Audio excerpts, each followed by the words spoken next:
आप रोज सुबह अपनी थायराइड की दवा ले रहे हैं बिना मिस किए, बट फिर भी आपका थायराइड कंट्रोल नहीं हो रहा है, तो शायद आप अपनी दवाएं सही तरीके से नहीं ले रहे हैं, and maybe that's the reason आपका थायराइड कंट्रोल नहीं हो रहा है। But before we get into it, don't forget to follow us. और अगर आपके डॉक्टर्स ने आपको ये बातें नहीं बताई हैं, then that's the reason why you should follow NutriCoaster, because this is the kind of content we put out. तो सबसे पहला रूल है कि आपको अपने थायराइड की दवाएं खाली पेट खानी है, एम्प्टी स्टमक, बिना कुछ खाए बिना कुछ पिए, सिर्फ पानी के साथ अपनी दवाई खानी है। ये बहुत इंपॉर्टेंट है कि आपके गट में कोई और फूड पार्टिकल्स नहीं हो, ताकि आपके मेडिसिन बेहतर एब्जॉर्ब हो सके। सेकेंड, और ये बहुत जरूरी है कि आपको दवाई खाने के आधे से पौन घंटे बाद तक कुछ नहीं खाना है, आपको नाश्ता नहीं लेना है, because your gut needs uninterrupted time to absorb the medicine before food enters. तीसरा रूल ये है कि आपको दवाई खाने के बाद सबसे पहली चीज चाय या कॉफी नहीं लेनी है, क्योंकि चाय और कॉफी में कैफीन होता है और ये आपके मेडिसिन एब्जॉर्प्शन को 30% तक कम कर देता है। So your tea and coffee can wait, but your medicines cannot.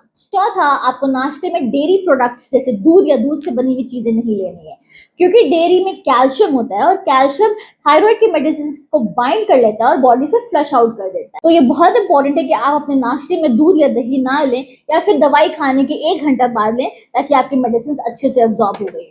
Next rule ये है कि अगर आप आयरन या कैल्शियम की दवाई खाते हैं तो आपको थायराइड मेडिसिन के साथ बिल्कुल नहीं खानी है, क्योंकि ये एक ब्लॉकर की तरह काम करता है। तो जैसे कि प्रेगनेंसी में आयरन मेडिसिन खाते हैं, या अगर आप ऐसे ही कैल्शियम या आयरन की मेडिसिन या सप्लीमेंट्स ले रहे हैं, तो थायराइड मेडिसिन में 4 घंटे का गैप होना चाहिए जरूर। नेक्स्ट, अगर आप कोई एंटासिड दवाई ले रहे हैं जैसे इनो या डाइजीन, तो आप थायराइड मेडिसिन के 4 घंटे तक नहीं लीजिए, क्योंकि ये न्यूट्रलाइज कर देता है स्टमक एसिड को, जो बहुत इंपॉर्टेंट है थायराइड मेडिसिन एब्जॉर्प्शन के लिए। लास्टली, अगर आप बहुत ज्यादा फाइबर रिच नाश्ता कर रहे हैं तो कम से कम 60 मिनट्स का गैप जरूर रखिए, क्योंकि ये एब्जॉर्प्शन में हिंड्रेंस कॉज करता है। तो अगर आप थायराइड की मेडिसिन खा रहे हैं और इनमें से कोई भी गलतियां कर रहे हैं तो अभी बंद करिए।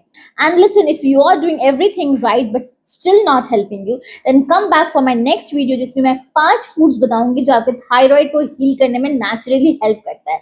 और अगर आपको ऐसे फूड्स के बारे में जानना है जो आपके थायराइड के लिए बहुत बुरा है और आपको नुकसान कर रहा है, तो मेरे पिछले वीडियो को जरूर देखिए। Don't forget to follow NutriCoaster, because this is the nutrition truth your doctor simply don't have time to tell you. Thank you so much for watching. I'll see you in my next one. Bye.